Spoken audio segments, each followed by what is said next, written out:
আপনি কি আপনার রিলেশনশিপে ম্যানিপুলেট হতে হতে বিরক্ত হয়ে গেছেন? আপনারও কি এমনটা মনে হয় যে আপনাকে সেই ভুলের শাস্তি পেতে হচ্ছে যে ভুলটা আপনি কখনো করেননি? আপনাকে কি এমন কিছু কথা শুনতে হচ্ছে যে কথাগুলো শোনার যোগ্য আপনি নয়? তাহলে বলি, বিশ্বাস করুন, আপনি একা নয়। এই পৃথিবীটা অনেক বেশি ম্যানিপুলেটিভ। আর যখন এই ম্যানিপুলেট করার কথা আসে, তখন একটি ছেলের থেকে একটি মেয়ে অনেক বেশি এগিয়ে থাকে।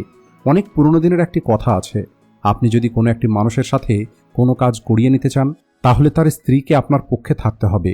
কারণ যদি আপনি সোজাসুজি কোনো একটি মানুষকে কনভিন্স করতে না পারেন, তাহলে এমনটা বলা হয় আপনি তার স্ত্রীকে কনভিন্স করুন, কারণ তার স্ত্রী তাকে কোনো না কোনোভাবে ঠিক কনভিন্স করে নেবে। আর এটাই হলো the dirty game of manipulation. আর এখান থেকে বেঁচে থাকার প্রথম স্টেপ হলো আপনাকে এই গেমটা বুঝতে হবে। আর যতক্ষণ পর্যন্ত আপনি এই ম্যানিপুলেশনের ডার্টি গেমটা না বুঝবেন, ততক্ষণ পর্যন্ত আপনি এখান থেকে বেরিয়ে আসতে পারবেন না। মনে করুন আপনি কোনো একটি মেয়ের সঙ্গে দেখা করতে চান, আর আপনি তাকে মোবাইলে মেসেজ করলেন, কিন্তু সে আপনাকে মানা করে দিল এটা বলে যে সে এখন অনেক বিজি আছে। তাহলে আপনি এখানে কি বুঝলেন? বাস্তবে মেয়েটি চায় যে আপনি তাকে বারবার রিকোয়েস্ট করুন। আগেকার দিনে মেয়েদেরকে অনেক দুর্বল মনে করা হতো, কিন্তু এখন পরিস্থিতি অনেক বদলে গেছে। আজ মেয়েরা জানে যে একটি ছেলের মনের গভীরে পৌঁছানোর জন্য কেবলমাত্র একটিই উপায় আছে, আর সেটা হলো ছেলেদেরকে ইমোশনালি কন্ট্রোল করতে হবে। আজকের এই ভিডিওটি আপনার অনেক ভুল ধারণা দূর করে দেবে, কারণ আজকের এই ভিডিওতে আমি আপনাদের এমন 6টি ম্যানিপুলেশনের পদ্ধতি সম্পর্কে বলবো যে পদ্ধতিগুলো ব্যবহার করে মেয়েরা ছেলেদেরকে ম্যানিপুলেট করে। তাই ভিডিওটিকে শেষ পর্যন্ত অবশ্যই দেখবেন। তো চলুন শুরু করা যাক। Number 1, avoiding. ম্যানিপুলেটিভ মেয়েগুলো অ্যাটেনশন পাওয়ার জন্য যে কোনো কিছু করতে রাজি থাকে। আপনি আপনার গার্লফ্রেন্ড অথবা আপনার ওয়াইফকে আপনাকে অ্যাভয়েড করতে দেখেছেন। আপনি কি কখনো ভেবেছেন যে সে এটা কেন করে? এই সব কিছু সে করে আপনার অ্যাটেনশন পাওয়ার জন্য। একটি মেয়ে তখন আপনার থেকে দূরে যাবে যখন সে আপনার কাছে থেকে অ্যাটেনশন পেতে চাইবে। আর যখন সে আপনার থেকে দূরে যাবে, তখন আপনার মনে হবে যে হয়তো আপনি কোনো ভুল করেছেন, আর এরপরে আপনি তার পিছনে ছোটা শুরু করবেন। আর আপনার তখন নিজের উপরে অনেক খারাপ লাগবে, যদিও সে জানে যে আপনি কী রকমের অনুভব করবেন, কিন্তু সে চায় যে আপনি খারাপ ফিল করুন। এমনটা বলা হয়, you value something only when you lose them. আর মেয়েরা আপনার সঙ্গে ঠিক এমনটাই করে। আপনাকে এমন পরিস্থিতির মধ্যে নিয়ে আসে যেখানে আপনার মনে হয় যে আপনি তাকে হারিয়ে ফেলবেন, আর তখন আপনি সেই সব কিছু করা শুরু করবেন যা কিছু করে আপনি তাকে আপনার কাছে আটকে রাখতে পারবেন। Number 2, over praising. একটি রিলেশনশিপের মধ্যে নিজের পার্টনারের প্রশংসা করাকে অনেক বেশি পজিটিভ মনে করা হয়, কারণ প্রশংসা শুনতে প্রত্যেকটা মানুষেরই ভালো লাগে, সেটা ছেলে হোক অথবা মেয়ে।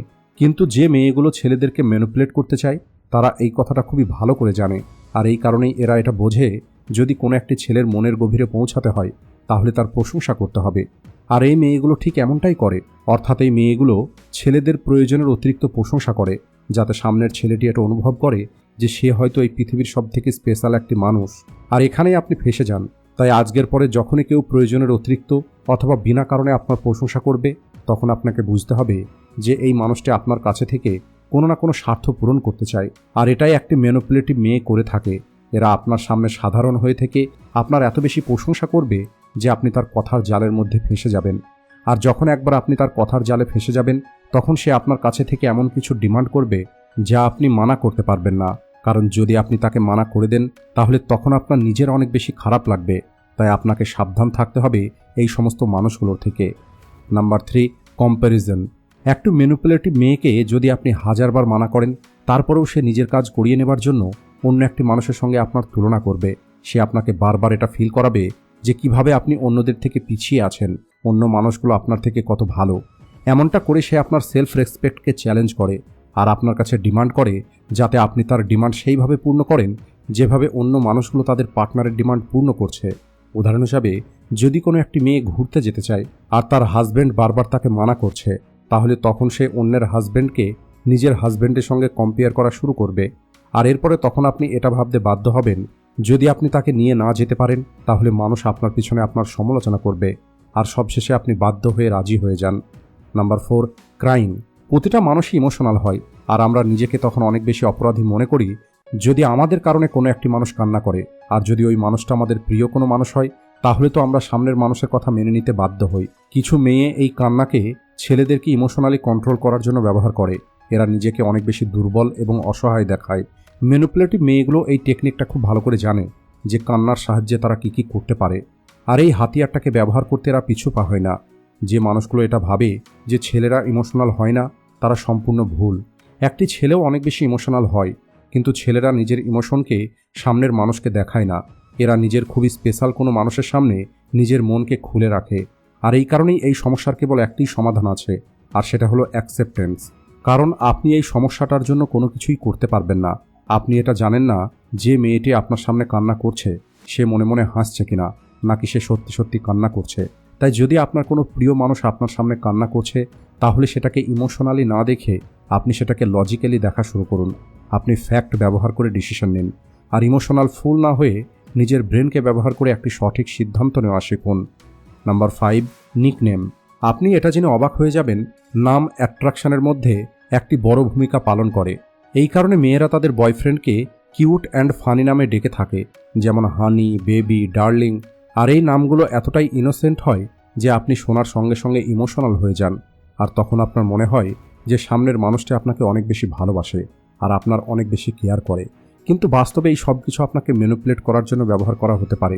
বাস্তবে এরা আপনার সঙ্গে একটি ইমোশনাল কানেকশন তৈরি করতে চায়, যার ভিতরে থেকে যদি আপনি এদের কথা না মেনে নেন, তাহলে তখন আপনি নিজেই নিজেকে ক্ষমা করতে পারবেন না, আর সবশেষে আপনি সামনের মানুষের কথাটা মেনে নিতে বাধ্য হয়ে যাবেন।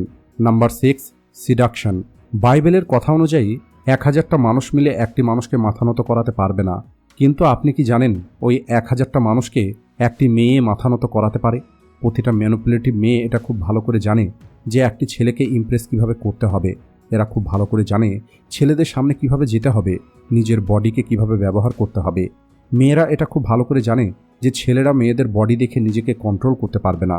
আর যখন একটি ছেলেকে এটা ফিল করানো হয় যে সে ওই সব কিছু পাবে, যাই কিছু সে পেতে চায়, তখন ওই ছেলেটি যে কোনো কিছু করার জন্য রাজি হয়ে যাবে। তাই আপনাকে সবসময় সাবধানে থাকতে হবে। এই ক্ষণিকের খুশির আশায় আপনি বড় কোনো ভুল করে বসবেন না। তাই আপনাকে আজ থেকেই সাবধান হয়ে যেতে হবে, এবং এই সমস্ত জাল থেকে বেরিয়ে আসার জন্য আপনাকে মেন্টালি এবং ইমোশনালি অনেক বেশি স্ট্রং হতে হবে। আপনি কেবলমাত্র নিজের মনের কথা শুনুন, আর নিজেকে অন্য কোনো মানুষকে ব্যবহার করতে দেবেন না। ভালো মানুষগুলোর সঙ্গে থাকা শুরু করুন, এবং খারাপ মানুষগুলোকে চিনে তাদেরকে আপনার জীবন থেকে দূর করে দিন। আজকের ভিডিওটি এই পর্যন্তই। আশা করি আজকের এই ভিডিও থেকে আপনারা নতুন কিছু জানতে পেরেছেন। আর এমনটা হলে ভিডিওটিকে লাইক ও শেয়ার করতে ভুলবেন না। Thanks for watching.